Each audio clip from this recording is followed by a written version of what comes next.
कि आपसे अच्छा तो कोई हो नहीं सकता, कथनचित आपसे लाख करोड़ गुना कोई अच्छा हो तो हमें उस अच्छे से कोई प्रयोजन नहीं। हमारे प्राण सर्वस्व, जीवन सर्वस्व तो एकमात्र आप ही हैं। आपके चरणों को छोड़कर हमें दूसरी गति नहीं। आप हमें हृदय से लगा लो, आप हमारा अपमान कर दो, आप अपने पैर से कुचल दो, अनुकूल प्रतिकूल जैसा चाहो वैसा व्यवहार हमारे साथ करो,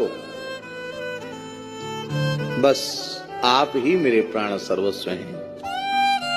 मैं मर भले ही जाऊं पर आपके चरणों को छोड़कर तो नहीं जाऊंगा।